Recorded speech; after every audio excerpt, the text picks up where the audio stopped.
नमस्कार. आजच्या hello doctor कार्यक्रमात मी डॉक्टर चेतन दिलीप साळुंखे आपल्या सर्वांचं मनपूर्वक स्वागत करतोय. हॅलो डॉक्टर हा आमचा आरोग्यविषयक कार्यक्रम आहे, ज्यामध्ये आम्ही तुमच्या विविध आरोग्यविषयक प्रश्नांचं नियमितपणे तज्ज्ञांकडून मार्गदर्शन घेत असतो. विषय आहे हृदयरोग, आकस्मिक मृत्यू, कारणे आणि निदान. प्रेक्षको, महाभारत, रामायण, कुराण असो वा कुठलाही धर्मग्रंथ, या सर्वांमध्ये मानवी शरीरातील एका तरी अवयवाचं वर्णन आढळतं, ते म्हणजे हृदय. हृदयाचा संबंध हा फक्त मानवी शरीर क्रियेशी नसून त्याचा विविध कवितेतील भावनांशी देखील संबंध असतो. जसे मराठीतील कविता असो, हृदय प्रीत जागते जानता न जानता, किंवा हिंदी चित्रपटातील गाणं असेल, दर्दे दिल दर्दे जिगर दिल में जगाया आपने असो, अशा विविध भावनांशी हृदयाचा संबंध येत असतो. परंतु काही वेळेस अपत्य पालनामुळे किंवा शरीर क्रियेतील बिघाडामुळे वेगवेगळ्या प्रकारचे हृदयरोग होत असतात. मग ती होण्यामागची कारणे कोणती, त्यामागील लक्षणं कोणती, त्यावर निदान कोणते व त्यावर उपचार कोणते, या विविध पैलूंवर चर्चा करण्यासाठी, आपल्याला मार्गदर्शन करण्यासाठी आज आपल्याकडे आलेले आहेत सुप्रसिद्ध इंटरव्हेन्शनल कार्डिओलॉजिस्ट डॉक्टर राहुल पाटील. नमस्कार सर. आजच्या हॅलो डॉक्टर कार्यक्रमात आपलं मनपूर्वक स्वागत. डॉक्टर राहुल पाटील हे महाराष्ट्राला सुपरिचित असं व्यक्तिमत्व आहे. त्यांची सुपर स्पेशालिटी ही advance training in interventional cardiology Tokyo, Japan येथे झालेली आहे. त्यापुढील शिक्षण त्यांनी जर्मनी व नेदरलँड येथे घेतलेले आहे. 2008 साली त्यांना यंगेस्ट इंटरव्हेन्शनल कार्डिओलॉजिस्ट हा अवॉर्ड सिंगापूर येथे देण्यात आला. 2010 साली त्यांना बेस्ट चॅलेंजिंग कॉम्प्लेक्स एंजिओप्लास्टी या शोध निबंधाला वॉशिंग्टन येथे अवॉर्ड देण्यात आला. मानवता पुरस्कार 2009, खानदेश भूषण पुरस्कार 2010 हे देखील अवॉर्ड त्यांना मिळालेले आहेत. त्यांच्या 8 वर्षाच्या उत्तम कामगिरीमुळे त्यांना 2014 साली fellowship of European society of cardiology and fellowship of American college of cardiology यामध्ये त्यांना फेलोशिप बहाल करण्यात आलेली आहे. सध्या ते पुण्यातील रुबी हॉल क्लिनिक येथे कन्सल्टंट कार्डिओलॉजिस्ट म्हणून काम करतात. तसेच पुण्यातील नामवंत बीजे मेडिकल महाविद्यालयात ते असोसिएट प्रोफेसर म्हणून देखील कार्य करतात. प्रेक्षको, आजपर्यंत त्यांनी 5,000हून अधिक, आकडा लक्षात घ्या, 5,000हून अधिक त्यांनी एंजिओप्लास्टी या सर्जरी केलेल्या आहेत. आज आपण त्यांच्यासोबत हृदयरोग, आकस्मिक मृत्यू, कारणे आणि निदान या विषयावर चर्चा करणार आहोतच, त्यांचं मार्गदर्शन घेणार आहोतच, परंतु आपलाही सहभाग आजच्या कार्यक्रमात आवश्यक आहेत, महत्त्वपूर्ण आहेत. आमच्याशी संपर्क साधण्यासाठी आणि तुमचे नेमके प्रश्न विचारण्यासाठी कृपया तुम्हाला लागतील आमचे दूरध्वनी क्रमांक. संपर्कासाठी आमचे दूरध्वनी क्रमांक आहेत 24908050 किंवा 24988050. मुंबई बाहेरील प्रेक्षकांनी 022 हा एसटीडी कोड डायल करायला विसरू नका. कार्यक्रम सुरू करण्यापूर्वी प्रेक्षकांना आमच्या काही सूचना आहेत. प्रश्न विचारताना कृपया तुमच्या टीव्ही संचाचा आवाज कमी ठेवा, जेणेकरून तुमचे नेमके प्रश्न आमच्यापर्यंत स्पष्ट ऐकू येतील. विषयाच्या अनुषंगाने येणारे प्रश्न आम्हाला तुमच्याकडून अपेक्षित आहेत. कार्यक्रमाच्या मध्यभागी व कार्यक्रमाच्या शेवटी आजच्या तज्ज्ञांचा पत्ता, दूरध्वनी क्रमांक आणि ईमेल आयडी आम्ही कार्यक्रमात दाखवणार आहोत, त्याची देखील तुम्ही नोंद घ्यावी. तसेच कार्यक्रमादरम्यान मी तुम्हाला महत्त्वपूर्ण विषयांवर माहिती देखील देणार आहेत. चला तर मग आजच्या चर्चेला सुरुवात करूया. सर, आजपर्यंतचा 10 वर्षाचा कार्डिओलॉजी विषयातला एवढा गाढा अनुभव आहे, ही अतिशय महत्त्वपूर्ण गोष्ट आहे. तर सर, तुम्ही आजच हृदयरोग किंवा हृदयविकार हा विषय का निवडला, चर्चेसाठी का निवडला, त्याबद्दल काय सांगणार? सर्वात आधी मी डी सह्याद्री आणि डॉक्टर चेतन यांचा आभार व्यक्त करेन. त्यांनी मला इकडे इन्व्हाइट करून आज हे सर्व लोकांसाठी हा कार्यक्रम आयोजित केला आहे. जूनचा पहिला आठवडा हा वर्ल्ड हेल्थ ऑर्गनायझेशन हे वर्ल्ड ॲरिथमिया वीक म्हणून सेलिब्रेट करत असतं आणि हृदयविकाराने होणारे मॅक्झिमम मृत्यू हे हृदयाचे स्पंदन क्रियातली ॲबनॉर्मलिटी, त्याला आपण ॲरिथमिया असं म्हणतो, त्याच्यामुळे होत असते. आपण त्याआधी हृदय नॉर्मली कसं काम करतं हे जाणून घेऊया. तर हृदयाच्या 4 कप्प्यांपैकी डाव्या बाजूचे 2 कप्पे हे शुद्ध रक्त पूर्ण शरीराला रक्तपुरवठा करतात आणि उजव्या बाजूचे दोघंही कप्पे हे फुफ्फुसाला रक्तपुरवठा करत असतात शुद्धीकरणासाठी. हे हृदय चालण्यासाठी त्याला 2 इंधनं लागतात, एक म्हणजे रक्तपुरवठा आणि दुसरं म्हणजे कंडक्शन सिस्टीम ऑफ हार्ट. याच्यामध्ये हृदयाची स्पंदन क्रिया जनरेट करणारा जो जनरेटर असतो त्याला आपण एसए नोड असं म्हणतो, जो हृदयाच्या वरनं सुरू होतो. याच्यामध्ये खूप प्रचंड क्षमता असते. 60 ते 100 ठोके हे आपण नॉर्मल असं समजतो, पण 60 पेक्षा कमी ठोके जर असतील तर त्याला आपण ॲबनॉर्मल म्हणतो. 100 पेक्षा जास्त ठोके जात असतील तर त्यालाही आपण ॲबनॉर्मल म्हणतो. आणि ह्या स्पंदन क्रियेमध्ये दोष जर आला, इरेग्युलॅरिटी आली, तर त्याला आपण ॲरिथमिया असं म्हणत असतो. आणि मॅक्झिमम मृत्यू होण्याचे कारण हे ॲरिथमिया असं असतात. अच्छा. आणि हृदयविकाराला दुसरं मेजर कारण आहे रक्तपुरवठा, ज्याच्यामध्ये अडचण आली तर त्यामुळे हृदयाचा हार्ट अटॅक येत असतो. तर आज आपण स्पंदनांच्या क्रियेकडे जास्त बघूया आणि त्याला असणारी कारणे चर्चा करूया. बरोबर सर. सर, निश्चितच तुम्ही अगदी महत्त्वपूर्ण माहिती दिली की अतिशय या 4 कप्प्यांमध्ये रक्ताभिसरण कार्यामुळे या आपल्या मानवी देह चालू राहत असतो. तर सर, पुढचा माझा प्रश्न आहे की सडन कार्डियक डेथ म्हणजे काय? आकस्मिक मृत्यू होताना आपण बघितलेला आहे, तर ते म्हणजे काय सर? त्याबद्दल काय सांगणार? सडन कार्डियक डेथ हा बऱ्याच जणांना कल्पना नसेल की ती सिव्हिअर आजार आहे. हृदयविकाराने होणारा मृत्यू किंवा हृदयाच्या स्पंदनमध्ये ॲबनॉर्मलिटीज होऊन होणारा मृत्यूचं प्रमाण प्रचंड जास्त आहे. माझी पुढची स्लाइड सांगते की युनायटेड स्टेट्समध्ये याचा जो अनुमान काढण्यात आलेला आहे, 4 लाख ते 5 लाख लोक दरवर्षी US मध्ये मृत्युमुखी सडन कार्डियक डेथनी होत असतात. आणि त्याच्यापैकी असं सरासरी काढलं जातं की एक मृत्यू प्रत्येक 2 मिनिटाला होत असतो. बरोबर. तर त्याचंच आपण भारतीय अवलोकन केलं की भारतीयांमध्ये हा आजार किती प्रमाणात आहे, तर भारतीयांमध्ये हा आजार लंग कॅन्सर, ब्रेस्ट कॅन्सर आणि एड्सपेक्षा जास्त आहे. आपल्याकडे आज टेलिव्हिजनवरती, आपण सिनेमागृहात गेला त्यावरती असं दाखवण्यात येतं की सिगरेट प्यायल्यानंतर कॅन्सर होतो, ब्रेस्ट कॅन्सर होतो, एड्स, HIV याच्यावरती आपल्याला वेळोवेळी ॲडव्हर्टाईज दाखवली जाते. पण सडन कार्डियक डेथवरती आजवर आपल्या देशामध्ये खूप काही अवेअरनेस नाहीये. आपल्या देशाचे आकडे जर पाहिले आपण, तर आपल्या देशाचं पॉप्युलेशन युनायटेड स्टेट्सपेक्षा 4 पटीने जास्त आहे. 120 मिलियन लोक आपल्या देशात आहे. त्यापेक्षा खराब बाब अशी आहे की हृदयविकाराचा झटका आपल्या देशामध्ये 10 वर्ष आधी येतो, म्हणजे वयाच्या 10 वर्ष आधी येतो. आणि ज्यावेळेस तो आजार येतो त्यावेळेस लोकांमध्ये एक रक्तवाहिनी नसून तर 2-3 रक्तवाहिन्यांमध्ये ब्लॉक आढळतात. आणि सडन आकस्मिक मृत्यू जो होत असतो, हा मृत्यू होताना पेशंटचं वय हे तरुण असतं. त्यासाठी आणि सरासरी प्रत्येक मिनिटाला 3 लोकांचा मृत्यू होतोय असं एकंदरीत हे स्टॅटिस्टिक्स मला असं सांगतं. त्यामुळे आपण हा आज टॉपिक डिस्कस करायला निवडलेला आहे. सडन कार्डियक डेथ कशी होते, तर sudden cardiac death WHO definition प्रमाणे अशी आहे की लक्षणं आल्यानंतर पहिल्या तासात जर एखाद्या व्यक्तीचा मृत्यू झाला, एकदम अनकॉन्शियस झाला, बेशुद्ध झाला आणि अनरिस्पॉन्सिव्ह झाला, तर त्याला आपण सडन कार्डियक डेथ असं म्हणतो.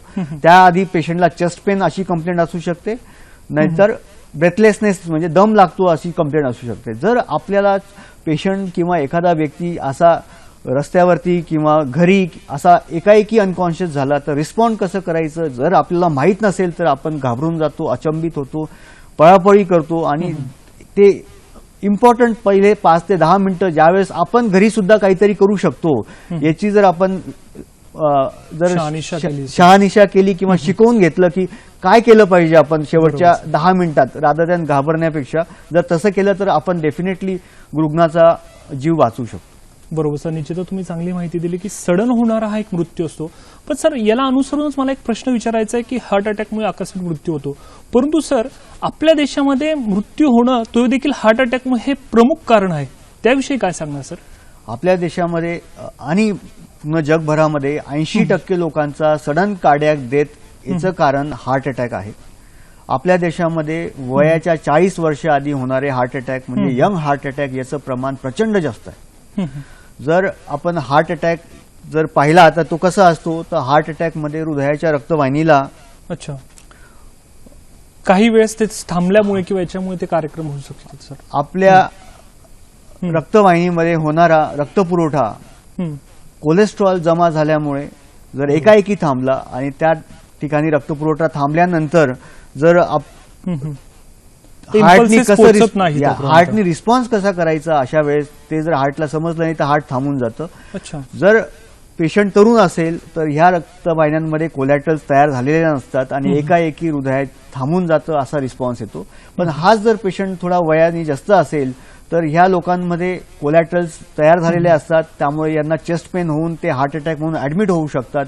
पण तरुणांमध्ये कोलॅटरल्स नसल्या कारणामुळे सर्वात आधी सर्व लक्षण जे येतं ते आहे अरिथमियाज, आणि अरिथमियाजमुळे हार्ट एकाएकी पहिल्या 5 ते 10 मिनिटात थांबून जातं. सर माफी मागतो, कार्यक्रमात पुढे जाण्यापूर्वी आपल्याला एक फोन आलाय, अमोल लोखंडे यांचा फोन आलाय दिल्लीवरून. नमस्कार अमोलजी, आपला प्रश्न विचारा. Hello hello hello. हा नमस्कार अमोलजी, आपला प्रश्न विचारा. हा सर, मला विचारायचं होतं हा बोला. की हार्ट अटॅकची लक्षणे नेमकी कोणती हा हा हा आणि जर तो आल्यावरती त्वरित उपचार कोणते, चालेल चालेल चालेल. जर हॉस्पिटलमध्ये नेण्यासाठी वेळ नसेल त्यावेळेस. निश्चितच. सर त्यांनी विचारलं की लक्षणे कोणती व त्यावर उपचार कोणते. कार्यक्रमात आपण पुढे याविषयी बोलणारच आहोत.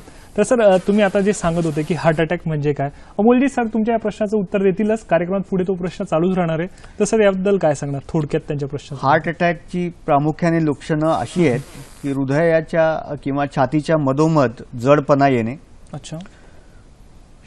100पैकी 70 ते 80% लोकांना आठवडा आधी किंवा महिना आधी काही लक्षणं असतात. ती लक्षणं म्हणजे चालताना छातीच्या मधोमध जडपणा येतो. हा जडपणा 10 ते 15 मिनिटं राहतो. हा जडपणा दोघं शोल्डर्स किंवा डाव्या हाताला असा जात असतो. बरोबर. आणि जसं व्यक्ती चालतो किंवा श्रम करतो हा छातीतला जडपणा किंवा हेवीनेस हा वाढत जातो. आणि हाच व्यक्ती जर त्यांनी आराम केला किंवा बसला की हा जडपणा लगेच जातो. तर याला आपण अँजायना असं म्हणतो. आणि याला कारण रक्तपुरवठा हृदयाला कमी पडल्यामुळे होत असतो. आणि याला ब्लड सप्लाय आणि मिसमॅच, रिक्वायरमेंट आणि मिसमॅच याच्यामुळे हा अँजायना असं म्हणतो. हृदयाला रक्तपुरवठा कमी पडल्यामुळे हा पेन असतो. हा झाला अँजायना. पण ज्या व्यक्तीला हा पेन 15 मिनिटापेक्षा जास्त आहे आणि हा पेन वाढत चाललेला आहे, तीव्रता वाढत चाललेली आहे आणि ह्या तीव्रतेसोबत जर त्याला प्रचंड प्रमाणात घाम येतोय तर याला आपण हार्ट अटॅक असं म्हणूया. आणि मग ह्यावेळेस आपल्याला वेळ न वाया घालता आपण तातडीने हॉस्पिटलला जाणं गरजेचं आहे. परत अमोल यांनी असं सांगितलं की आपण त्यावेळेस काय केलं पाहिजे. ह्या 100 हार्ट अटॅकच्या लोकांपैकी 80% लोकांना अशी सिम्पटम्स असतात. पण काही 20% लोक त्यात अपवादी असतात. जर हृदयाच्या खालच्या बाजूला जर हार्ट अटॅक आलेला असेल तर ऍसिडिटी म्हणून प्रेझेंटेशन असू शकतं. आणि ऍसिडिटी हा प्रेझेंटेशन आपल्याला डेफिनेटली दिशाभूल करतो. आपण ऍसिडिटी म्हणून जातो आणि इनो किंवा जेलुसिल अशी औषधं घेतो आणि दवाखान्यात जायला उशीर करतो आणि उशीर केल्यामुळे हार्टला डॅमेज होऊन जातो. काही लोकांना जेव्हा हृदयाच्या मागच्या बाजूला जर रक्तपुरवठा कमी पडत असेल तर त्यांना बॅक पेन म्हणून प्रेझेंटेशन होतं. म्हणजे पाठीचा भाग दुखून येतो आणि हा पाठीचा भाग दुखतानाही तसंच आहे, चालताना वाढत जातो, बसला की कमी होतो आणि तो अँजायना म्हणून प्रेझेंट होतो. निश्चितच. इन्फिरियर वॉल आणि पोस्टिरियर वॉल म्हणजे खालच्या आणि मागच्या बाजूला ज्यावेळेस अटॅकची लक्षणं असतात यासोबत मळमळ, उलटी होणे, घाम येणे हेही लक्षणं असतात. माझ्याकडे खूप रेअरली 2 पेशंट अशी प्रेझेंट झाली आहेत की ज्यांना उचकी म्हणून प्रेझेंटेशन झालं आणि एका पेशंटला दाढ दुखी असं झालं प्रेझेंटेशन.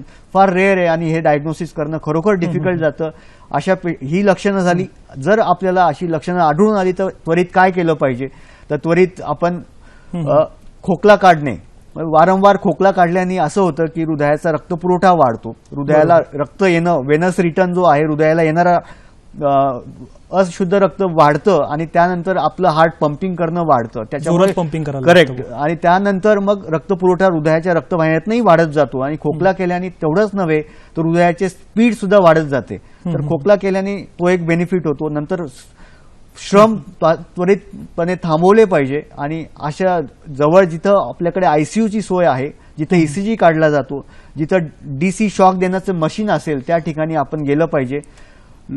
ज्या डॉक्टरकडे ईसीजीचं मशीन नाही आणि आपण त्याकडे जर गेलात तर कदाचित आपलं निदान होणारच नाही.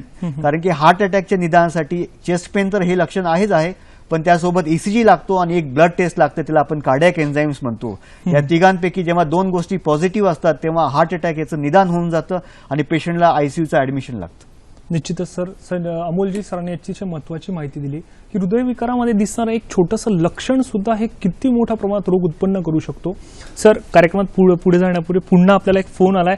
संजय यांचा फोन आलाय औरंगाबादवरून. नमस्कार संजयजी, आपला प्रश्न विचारा. हॅलो. Hello sir. हा बोला सर. हा सर, मी औरंगाबादून संजय कांबळे बोलतो सर. आणि हा. 2012 मध्ये मला एन्जिओग्राफी झालेली होती. हा. पहिल्याच हार्ट आलता मला. हा. आणि आता सर मला थोडस श्वास घ्यायला आणि घाम सुटतो सर मला. चालेल. खाण्यापिण्यात काही त्रास होतोय का, तशी इतर काही हा, सर. लक्षणं? चालेल. एन्जिओप्लास्टी झाली तुमची का फक्त एन्जिओग्राफी झाली सर. चालेल. निश्चितच सर या प्रश्नाचं उत्तर देतील, परंतु त्यापूर्वी वेळ झाली एका छोट्याशा विश्रांतीची. कुठेही जाऊ नका प्रेक्षको, बघत राहा कार्यक्रम हॅलो डॉक्टर.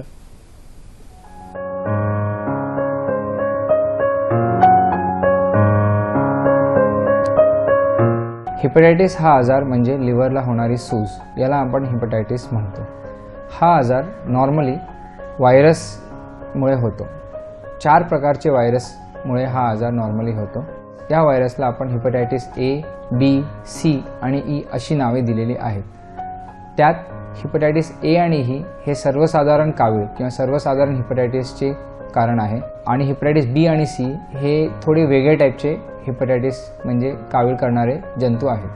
ह्या आजाराची लक्षणं म्हणजे भूक न लागणे, पोटामध्ये दुखणे, डोळ्यांचा आणि लघवीचा पिवळेपणा आणि जास्तच आजार वाढला तर पोटामध्ये पाणी साचणे, पायाला सूज, कधीकधी रक्ताची उलटी होणे, मेंदूवर परिणाम होऊन माणसाला जास्त झोप येणे असं सुद्धा होऊ शकतं. आणि एकदमच सिरियस झालं तर याच्यामुळे आपल्याला ब्लिडिंग म्हणजे रक्त सराव होणं असं पण होऊ शकतं. हे आजार न होण्यासाठी पण एस्पेशली हेपॅटायटिस बी न होण्यासाठी आपल्याकडे वॅक्सिन किंवा लस टोचणी उपलब्ध आहे. ती मागच्या 10 वर्षांपासून आपल्या देशात फ्रीली मोफत किंवा एकदम सबसिडाइज रेटमध्ये अवेलेबल आहे. याच्याने ऑलमोस्ट 95% आपल्याला प्रोटेक्शन भेटतं फ्रॉम दिस व्हायरस.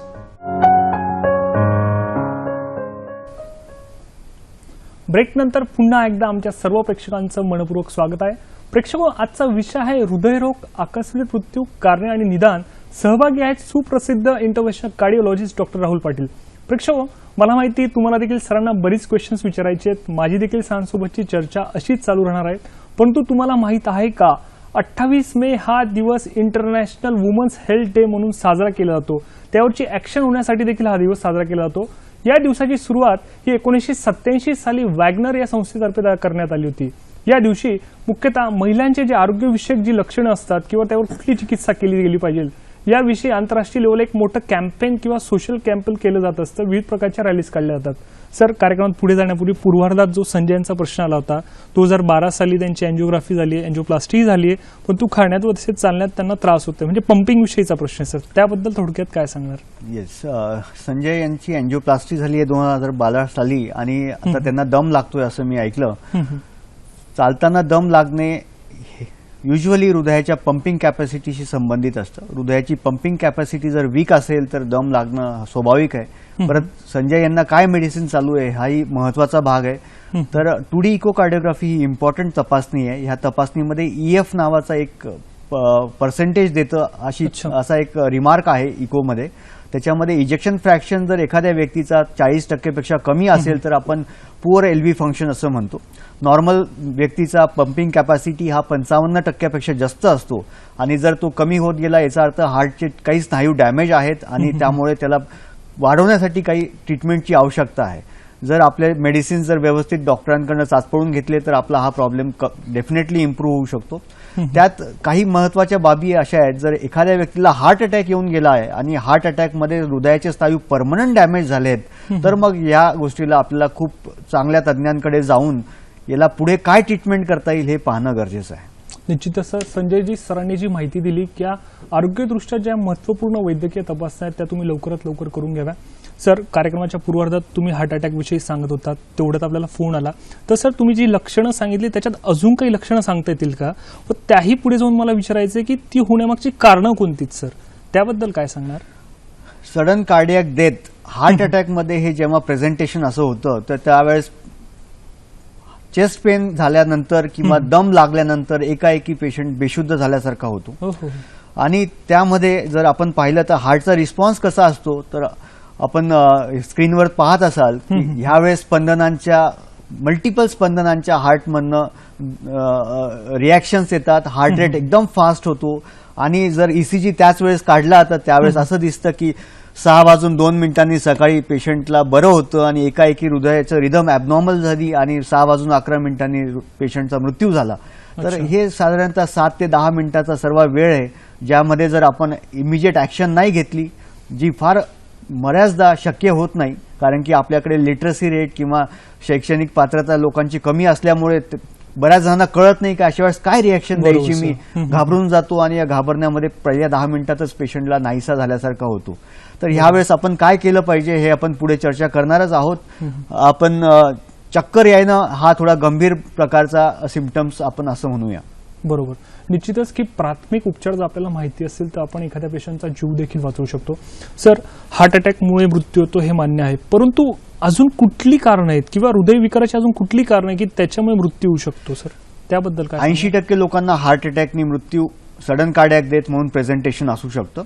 पण ते सोडून लहान मुलांमधली काही आजार आहेत, कंजेनायटल डिसिजेस म्हणूया आपण त्याला, त्याच्यामध्ये हायपरट्रॉफिक कार्डिओमायोपॅथी, इडिओपॅथिक डायलेटेड कार्डिओमायोपॅथी म्हणजे हृदयाचे स्नायूंचे जाड होणे किंवा हृदयाचे प्रसरण पावणे, हृदयाची pumping capacity, viral infection, viral myocarditis म्हणतो आपण, त्याच्यामुळे हृदयाची पंपिंग कॅपॅसिटी एकदम निकामी होणे, अशी काही कारणं आहेत. आणि जन्मता काही सिंड्रोम्स आहेत, म्हणजे लॉंग क्यूटी सिंड्रोम, अशी काही आजार आहेत जे फक्त ECG मध्ये डायग्नोज होतात आणि ह्या आजारांमुळे तरुण व्यक्तींमध्ये सडन कार्डियाक डेथ फार कॉमनली पाहायला मिळतो. म्हणजे निश्चितच की हृदयविकार हा एक मोठा विषयाचा अभ्यास आहे आणि त्यामध्ये विविध प्रकारच्या लक्षणांनी किंवा कारणांमुळे देखील हार्ट अटॅक येऊ शकतो, त्यामुळे मृत्यू होऊ शकतो. सर, आमच्या सर्व प्रेक्षकांनी अँजिओप्लास्टी हा शब्द ऐकलेला आहे सर, तर अँजिओप्लास्टी म्हणजे काय किंवा अँजिओग्राफी म्हणजे काय, त्याबद्दल काय सांगणार सर? अँजिओग्राफी आणि अँजिओप्लास्टी आज प्रत्येक जिल्ह्यामध्ये सेंटर्स आहेत ज्यामध्ये अँजिओग्राफी केली जाते. हृदयाच्या रक्तवाहिन्यांची चाचपळणी किंवा हृदयाच्या रक्तवाहिन्यामधून पाहणे याला आपण अँजिओग्राफी म्हणतो. अँजिओग्राफी हाताच्या शिरेतनं किंवा मांडीच्या शिरेतनं केली जाते आणि ही अँजिओग्राफी करताना हृदयाच्या 3 रक्तवाहिन्या असतात, LED, सर्कम्फ्लेक्स आणि RCA. या रक्तवाहिन्यांना जेव्हा आपण पाहतो त्याला आपण अँजिओग्राफी म्हणतो. ही फक्त तपासणी आहे. आणि अँजिओप्लास्टीमध्ये ज्यावेळेस ह्या ब्लॉक्सला आपण साफ करतो त्याला आपण अँजिओप्लास्टी असं म्हणत असतो. अँजिओप्लास्टीमध्ये वापरल्या जाणाऱ्या ट्रीटमेंटमध्ये स्टेंट असं वापरला जातो. हा स्टेंट एक जाळीचा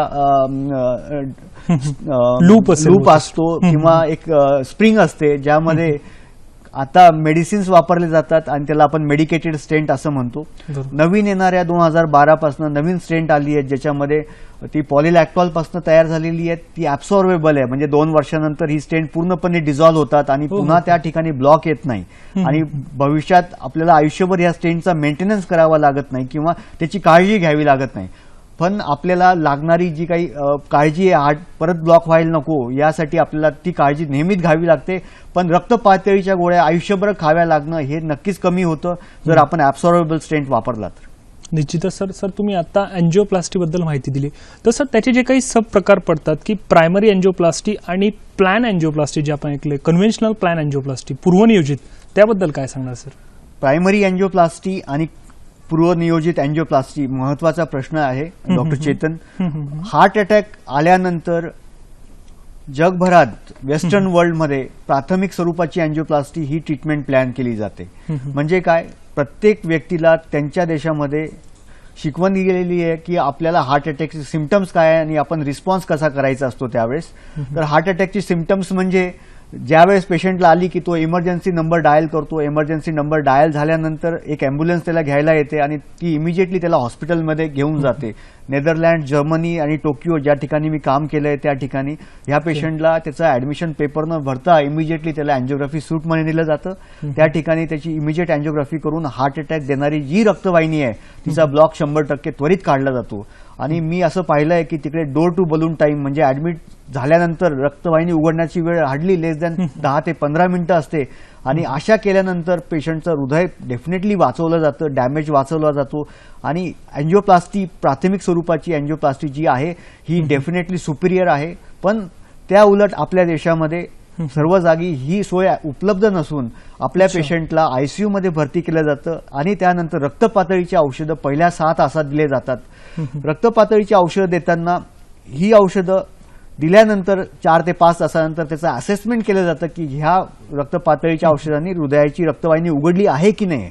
पण बऱ्याचदा 40 ते 50% लोकांची रक्तवाहिनी उघडलेली नसते आणि त्याचा हृदयाचा डॅमेज ऑलमोस्ट परमनंट झालेला असतो. आणि जर हा व्यक्ती 24 तासाहून जास्त वेळ जर हॉस्पिटलमध्ये राहिला तर याचा डॅमेज पूर्णपणे होतो. त्यामुळे आज अमेरिकन हार्ट असोसिएशन आणि युरोपियन सोसायटी ऑफ कार्डिओलॉजी यांच्या गाईडलाईन्स प्रमाणे जर आपल्याला हार्ट अटॅक आला असेल आणि हृदयात रक्त पातळीचे औषध दिले गेले असतील आयसीयू मध्ये, तर पहिल्या 24 तासामध्ये पेशंटला हायर सेंटरला शिफ्ट करून त्याची त्वरित अँजिओग्राफी केली पाहिजे. आणि जर ब्लॉक असेल तर अँजिओप्लास्टीही केली पाहिजे, तर त्याचा हार्टचा डॅमेज कमी होतो. आणि त्या उलट जर आपण 24 तासापेक्षा जास्त वेळ वाया घालवला तर हा डॅमेज इरिव्हर्सिबल असू शकतो. हो. निश्चितच सर, आपण हा क्वेश्चन पूर्ण कंटिन्यू करणारच आहोत. त्यापूर्वी आपल्याला एक फोन आलाय, दिनेश यांचा फोन आलाय नागपूरवरून. नमस्कार दिनेशजी, आपला प्रश्न विचारा. हॅलो. हा बोला सर, आपला प्रश्न विचारा.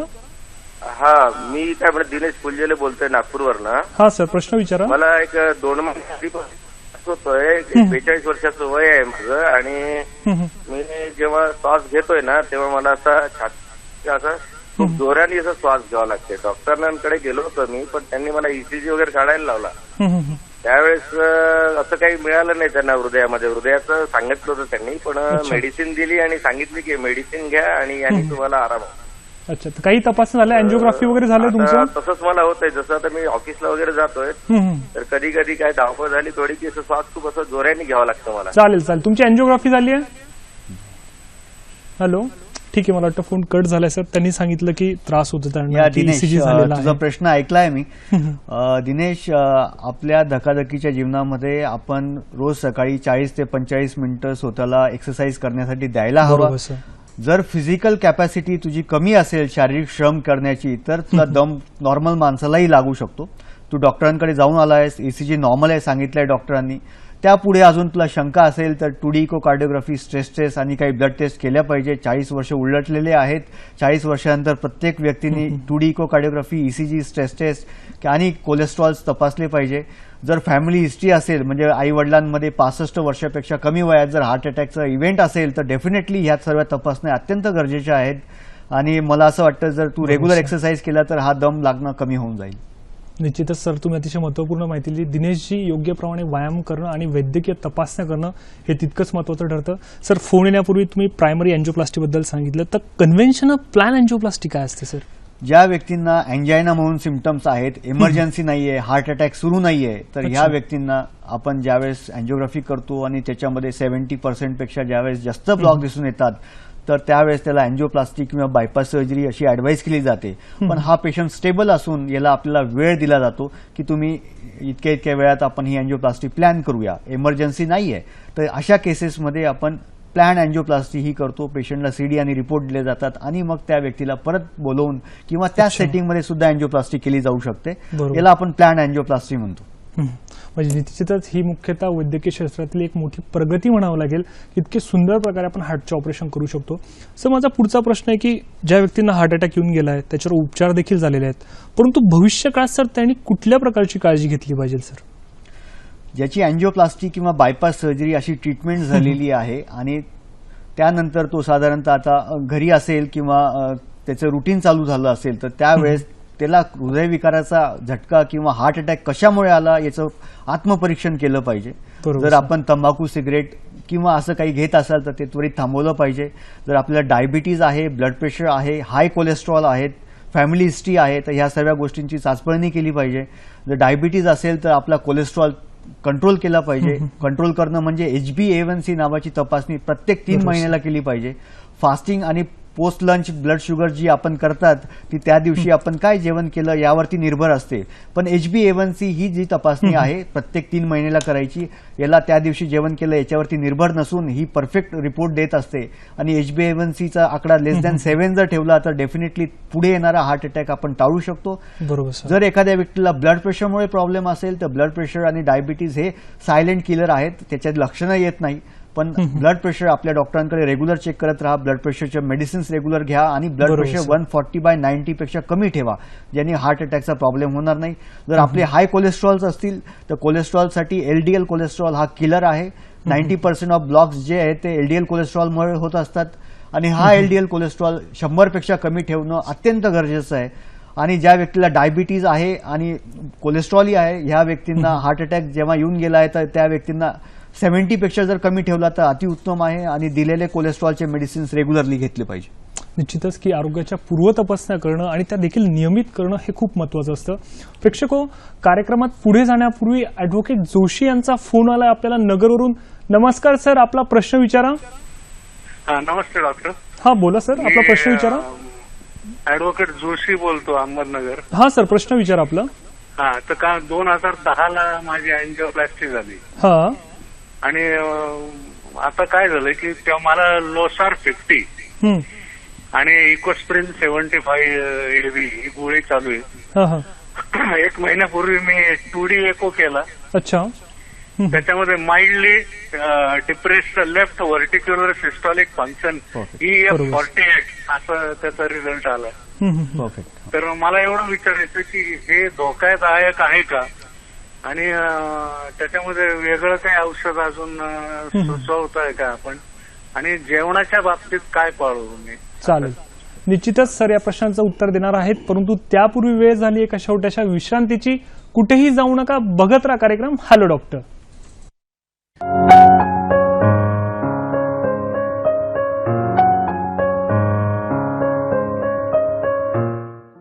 लिव्हर एक एकदम महत्त्वपूर्ण ऑर्गन आहे आपल्या शरीरात आणि त्याचे काम आहे सगळं लिव्हरमध्ये रक्ताची सफाई. जे काही शरीरात पॉयझनस तत्व असतात ते लिव्हर काढतात आणि त्याच्यामध्ये चांगले प्रोटीन्स, ॲल्ब्युमिन आणि चांगले तत्व जे शरीरासाठी आवश्यक आहे त्याचे निर्माण होतं. ह्याच्याशिवाय ज्यांच्या लिव्हर अतिशय खराब होऊन जातात, 80% पोळे खराब होऊन जातात, त्यांच्या पोटात पाणी भरायला लागतो, डोळे पिवळे होऊन जातात, रक्ताची वांती होतात, अशी परिस्थितीमध्ये पेशंटला लिव्हर प्रत्यारोपणची गरज असतात, लिव्हर ट्रान्सप्लांट. हे सुद्धा आता मुंबईमध्ये वेगवेगळ्या ठिकाणी उपलब्ध आहे आणि आपल्या हॉस्पिटलला KM हॉस्पिटलला सुद्धा हे उपलब्ध आहे. ह्याच्यासाठी एक मोठी टीम लागतो आणि it is a complete team work. हळूहळू त्याचे रिझल्ट्स पण इम्प्रूव्ह होत चालले आहे आणि आता हे ॲक्सेप्टेबल आहे ॲज अ ट्रीटमेंट.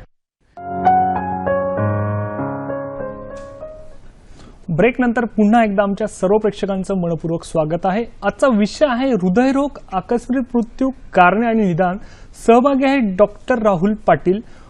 प्रेक्षको, कार्यक्रमात पुढे जाण्यापूर्वी मी तुम्हाला नियमितप्रमाणे एखाद्या फळाची माहिती देत असतो. यावेळेस मी तुम्हाला सांगणार आहे ॲपल किंवा सफरचंद याच्याबद्दल. सफरचंदामध्ये फायटोन्यूट्रियन्स तसेच कार्बोहायड्रेट्सचे मोठ्या प्रमाणात असतात, त्यामुळे डायबिटीस असेल, हायपरटेन्शन असेल, कॅन्सर असेल किंवा हृदरोग असेल ते कमी होण्यात मदत मिळत असते. तसेच त्याला न्यूट्रिशनल पॉवर हाऊस देखील म्हणतात, कारण की त्याच्यामध्ये vitamin B complex, vitamin C देखील प्रचूर मात्रेत असते. त्यामुळे नियमितपणे सफरचंद खा आणि निरोगी व्हा. सर, कार्यक्रमात पुढे जाण्यापूर्वी जो आपल्याला मगाशी जोशी यांचा फोन आला होता, 2010 साली त्यांची अँजिओप्लास्टी झाली आहे, त्यांना टॅबलेट्स चालू आहे आणि त्यांनी काही तपासण्या केल्या, त्याच्यात काहीतरी आढळून आलंय सर, त्याबद्दल काय सांगणार सर? जोशी साहेबांनी आपला अभ्यास चांगला केला आहे. तुम्ही तुमची फाईल डेफिनेटली चांगल्या पद्धतीने पाहिली आहे. I will really congratulate you for that. तुम्हाला लोसार आणि ॲस्प्रिन ही गोळी चालू आहे. इजेक्शन फ्रॅक्शन EF तुम्ही म्हटलात 40% आहे आणि तुमचं भविष्य कसं आहे तुम्हाला असा प्रश्न आहे. तर आय विल से की मी असं सांगेन तुम्हाला इजेक्शन फ्रॅक्शन 40% म्हणजे खूप चांगला आहे. याचा अर्थ हृदयाची पंपिंग कॅपॅसिटी इतकी चाबूत आहे की तुम्हाला आयुष्यभर पुरेल ती. तुम्हाला ती टिकवण्यासाठी रोज 45 मिनिटं वॉकिंग केली पाहिजे, ब्लड प्रेशर स्ट्रिक्टली कंट्रोल केला पाहिजे, कोलेस्ट्रॉल नॉर्मल ठेवली पाहिजे आणि दरवर्षी एक 2D इकोकार्डिओग्राफी करत राहायला हवी. इजेक्शन फ्रॅक्शन वाढवण्यासाठी काही मेडिसिन आहेत का आज? तर अशी मेडिसिन आहेत की जी हृदयाचे प्रसरण थांबवते. त्याच्यामध्ये लोसार ही गोळी आहेच, तुम्ही रेग्युलरली घेताय, तुमच्या डॉक्टरांनी चांगलं मेडिसिन दिलं आहे तुम्हाला. पण जर त्याच्या उलट अजून काही ट्रीटमेंट आहे का ज्यांनी इजेक्शन फ्रॅक्शन किंवा पंपिंग कॅपॅसिटी वाढते? तर 2 मेथड्स आहेत. ज्या लोकांना हार्ट अटॅकमुळे जर हृदयाचं पंपिंग कॅपॅसिटी कमी झाली असेल, तुमचा 40% हा चांगला पंपिंग आहे, पण ज्या लोकांची 30% पेक्षाही कमी इजेक्शन फ्रॅक्शन किंवा पंपिंग कॅपॅसिटी झाली आहे त्याला आपण सिव्हिअर LV डिस्फंक्शन म्हणतो. तुमच्या याच्यात तुम्हाला माइल्ड LV डिस्फंक्शन दिलं आहे. तर सिव्हिअर LV डिस्फंक्शन वाढवण्यासाठी हार्ट अटॅकमुळे जर डॅमेज झालेले स्नायू असतील तर त्याला आजवर थेरपी नव्हती, पण आता स्टेम सेल थेरपी आलेली आहे. ज्या व्यक्तींना हृदयविकारामुळे नसून पण कार्डिओमायोपॅथीमुळे जर हृदयाची प्रसरण झालेलं आहे, इजेक्शन फ्रॅक्शन कमी झालेलं आहे, तर ह्या केसेसमध्ये CRT थेरपीमध्ये हृदयाच्या 3 बाजूला आम्ही लीड्स ठेवतो, ज्याच्यामध्ये एक पेसमेकर लावलं जातं आणि हृदयाचे स्पंदनं वाढवले जातात किंवा पंपिंग वाढवली जाते. आणि ह्या 2 ट्रीटमेंटमुळे तरी आज आपल्याकडे हृदयाची पंपिंग कॅपॅसिटी वाढवू शकतो. पण हार्ट अटॅकमुळे डॅमेज झालेल्या हार्टला आपण स्टेम सेल थेरपी ही शेवटचं आज ट्रीटमेंट आहे आणि CRT ही कार्डिओमायोपॅथी पेशंट्सला डेफिनेटली पंपिंग कॅपॅसिटी वाढवू शकते. निश्चितच जोशी साहेब तुमच्या प्रश्नाचं समाधान झालेलं असेल. सर, कार्यक्रमात पुढे जाण्यापूर्वी फोनची देखील संख्या वाढलेली आहे आजच्या तुमच्या लेक्चरमुळे. तसं तानाजी यांचा फोन आलाय साताऱ्यावरून. नमस्कार तानाजी, आपला प्रश्न विचारा. हॅलो सर, माझं 2 वेळा एंजिओप्लास्टी झालं रुबी हॉलमध्ये हा आणि मला थकवा जाणवतो. मला डॉक्टरांनी दिलेली ट्रीटमेंट मी आहे ती रोज डेली फॉलो करतो. अच्छा. काय मला याची थकवा वगैरे जाणवतो मला बऱ्याच वेळा. चालेल चालेल. निश्चितच सर, यांनी जो आपल्याला प्रश्न विचारलाय, आपण जे घेणार होतो की अँजिओप्लास्टी ज्यांची झाली आहे, बायपास झालंय, तरी काही वेळेस हृदय कार्यामध्ये बिघाड जाणवतो, त्याच्याशी रिलेटेडचा हा प्रश्न आहे. तर त्या दोघी प्रश्नांबद्दल काय सांगणार सर? जाधवांना थकवा जाणवणे आणि दम लागणे हे वेगवेगळे लक्षणं आहेत. थकवा अच्छा. जाणवणे युजली कारण डिक्रीज इन कार्डियाक आउटपुट, म्हणजे हृदयाची पंपिंग कॅपॅसिटी जर कमी झाली असेल तर थकवा हा प्रचंड जाणवतो. कार्डियाक आउटपुट म्हणजे पंपिंग होऊन हार्टनं ब्लड बाहेर काढण्याची प्रक्रिया आहे, जी जर वीक असेल तर थकवा जाणवतो. दुसरी गोष्ट, ब्लड प्रेशर जर कमी राहत असेल तरी थकवा जाणवतो. जर आपण न्यूट्रिशनली डिफिशियंट असाल, म्हणजे हिमोग्लोबिन कमी असेल, अॅनिमिया असेल, तरी सुद्धा थकवा जाणवू शकतो. विटॅमिन डिफिशियन्सीज असेल तरी थकवा जाणवू शकतो. त्यामुळे मला असं वाटतं थोड्या चाचण्या करून आपण पाहिलं पाहिजे की नेमकं कारण काय आहे आणि त्यानंतर ट्रीटमेंट केली पाहिजे. निश्चितच तानाजी सर, तुमच्या प्रश्नाचं समाधान झालं असेल. सर, हे मान्य आहे की हार्ट अटॅकमुळे मृत्यू येत असतो, परंतु सर ते आपण प्रिव्हेंट करू शकतो का सर? त्याबद्दल काय सांगणार? हार्ट अटॅकमुळे होणारा मृत्यू प्रिव्हेंट करणं म्हणजे रिस्क फॅक्टर्स जे आहेत हार्ट अटॅकचे यांचीच काळजी घेणे. अच्छा. आज फार कमी वयात हार्ट अटॅक दिसून येतात. त्यामुळे मी सर्व आई मातांना सांगेन की आपल्या मुलांना अन्न देताना खूप काळजी घ्या की त्याच्यात तेलाचं प्रमाण कमी असेल. जंक फूड जे आपण आज पिझ्झाज आणि बर्गर्स इझिली मिळतात, ही थोडंसं कमी प्रमाणात किंवा बंद ठेवलं पाहिजे. जेवणामध्ये मिठाचं प्रमाण कमी ठेवलं पाहिजे.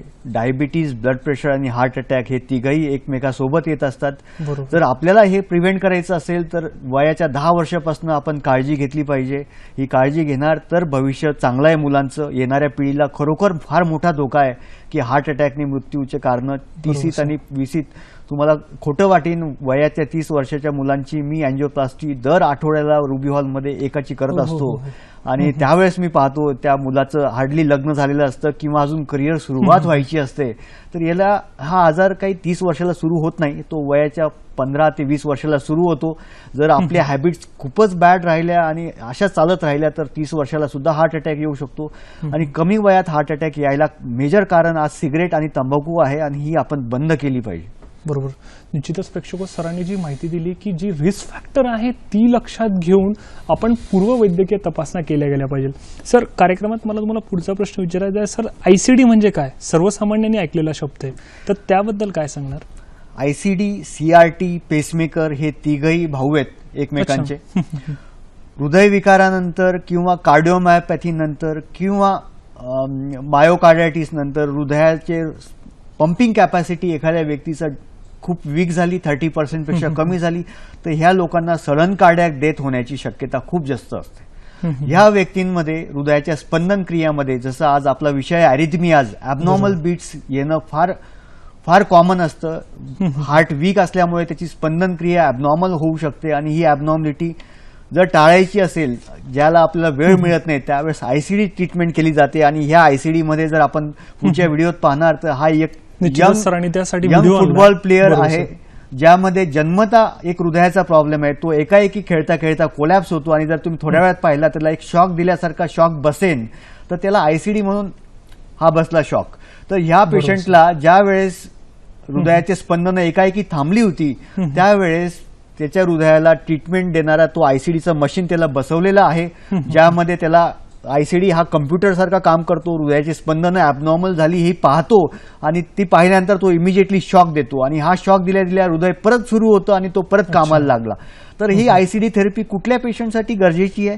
ज्या लोकांचं इजेक्शन फ्रॅक्शन 30% पेक्षा जास्त आहे, ज्या व्यक्तींचं हृदयाची साईज प्रचंड मोठी झाली आहे, तर या लोकांना एकाएकी सडन मृत्यू होण्याची रिस्क खूप जास्त असते आणि ती प्रिव्हेंट आज आपण करू शकतो. जर ह्या व्यक्तींना बाहेर कुठे जर असं सडन डेथ झाली तर त्याला आपल्याला ट्रीटमेंट करायला 5 ते 7 मिनिटात वेळ मिळत नाही, त्यामुळे ह्या लोकांचा आउटकम पुअर असतो. पण आयसीडी जर बसवली असेल तर याला 100% लाईफ सेव्हिंग आहे. बरोबर सर, निश्चितच ही एक वैद्यकीय क्षेत्रातील एक मोठी प्रगती म्हणावी लागेल की आयसीडी पेसमेकरमुळे आपण एखाद्याचा जीव वाचू शकतो. सर, तुम्ही जो आता व्हिडिओ दाखवला त्याला अनुसरून मला एक प्रश्न आहे की बऱ्याच वेळा एक सामान्य व्यक्ती किंवा ले माणूस एखाद्या माणसाला जर अनकॉन्शियस झालेला जर बघितला तर त्यांनी कुठले पूर्वोपचार केले पाहिजे सर त्या ठिकाणी, त्याबद्दल काय सांगणार? ज्या व्यक्तीला आपण चालताना रस्त्यावरती मॉलमध्ये कुठे कोणी व्यक्ती पडली किंवा सडन अनकॉन्शियस झाली जर आपण असं पाहिलं असेल तर ह्या व्यक्तींसाठी आपण काय केलं पाहिजे? तर इमिडिएटली जाऊन पाहिलं पाहिजे त्यांना की ते रिस्पॉन्सिव्ह आहे का नाही. त्यांचे दोघं शोल्डर्स घेऊन श्रक केले पाहिजे, जागे व्हा म्हणून विचारलं पाहिजे.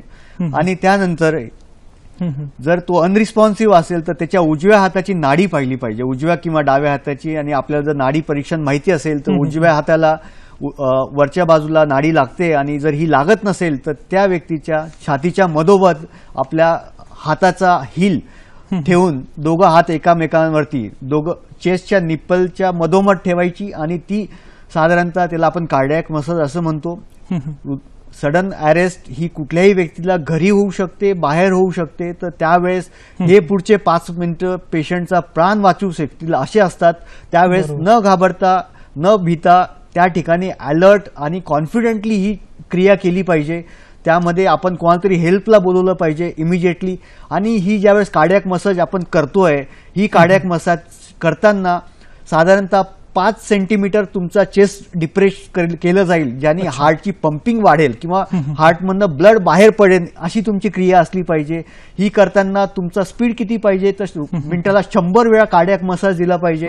त्यावेळेस ह्या पेशंटची जी मान आहे ती डाव्या बाजूला किंवा उजव्या बाजूला तिरकी करून हनवटी वरती केली पाहिजे, ज्याने त्याचं एअरवे म्हणजे ब्रिदिंग चालू राहील. आणि हे करताना जेव्हा आपण स्पीडली करतोय त्यावेळेस रिकॉईल म्हणजे चेस्टला परत नॉर्मल होऊ देण्यासाठी थोडा वेळ दिला पाहिजे, ज्याने हृदय परत भरीन आणि पुढच्या पंपिंगमध्ये ते परत कार्डियाक आउटपुट देईल. असं जर आपण व्यवस्थित केलं पुढचे 5 ते 10 मिनिटं तर बऱ्याचदा हार्ट सुरू होऊन जातं आणि हार्ट सुरू झाल्यानंतर पेशंटचा परत जीव वाचू शकतो.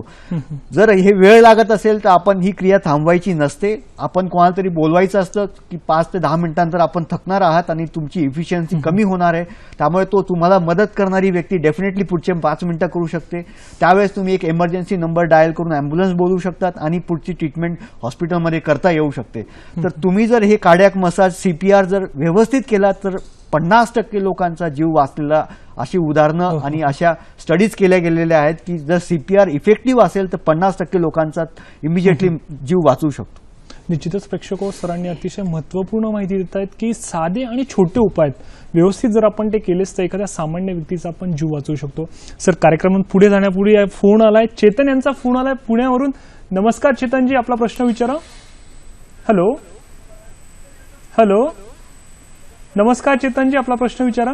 हा सर, नमस्कार. हा बोला सर, प्रश्न विचारा. हा सर, मी चेतन पाटील बोलतोय पुण्यावरनं. हा तर सर, मी म्हणजे रात्री झोपेत एकदम श्वास घेण्यासाठी त्रास होतो आणि एकदम हळूहळू सोडावा लागतो सर श्वास.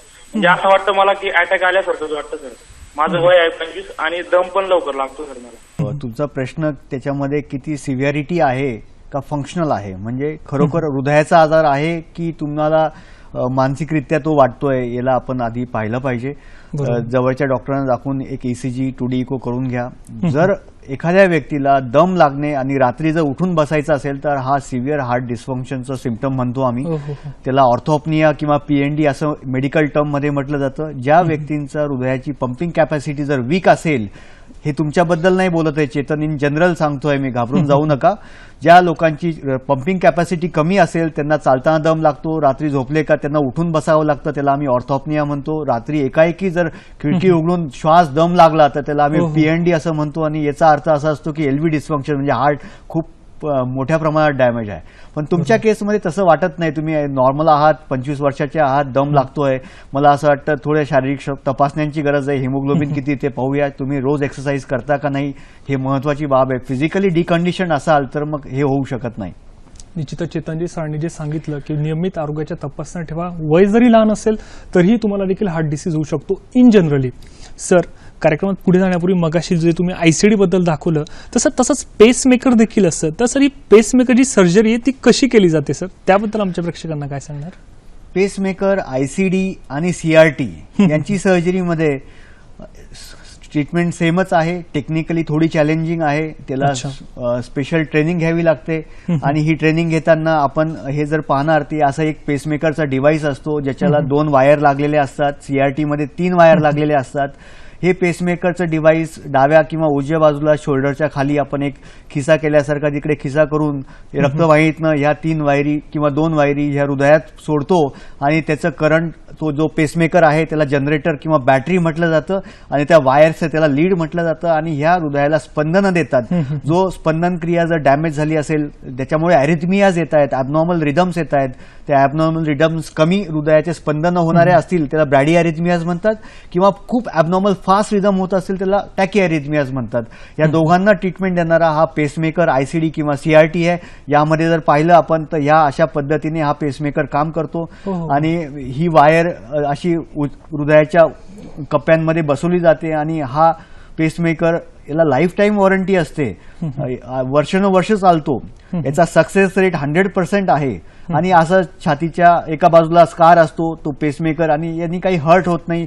ही प्रोसिजर हार्डली 30 ते 40 मिनिटाची आहे. त्याचा सक्सेस रेट 100% आहे.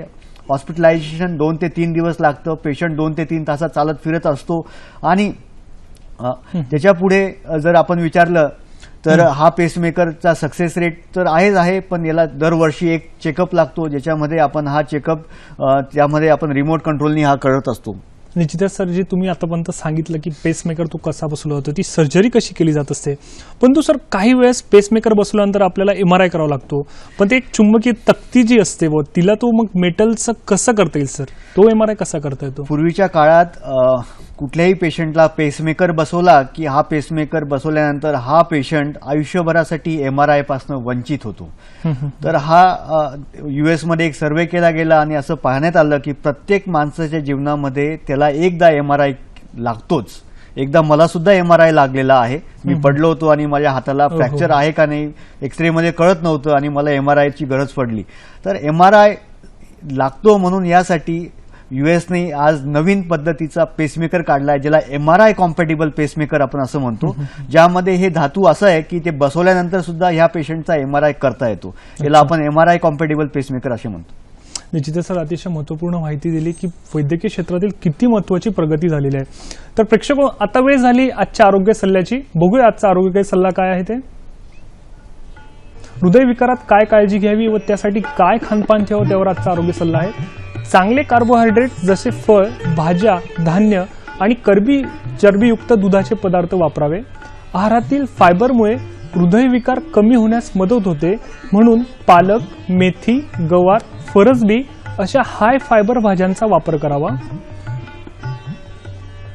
आहारात मिठाचे प्रमाण हे 2300 मिलीग्रॅम पेक्षा कमी असावे. नियमित अर्धशक्ती व्यायाम, पायी फिरणे व प्राणायाम यामुळे आपण हृदयविकार कमी होण्यास मदत होत असते. हृदयविकार असलेल्या रुग्णांनी नियमित आरोग्य तपासणी करावी.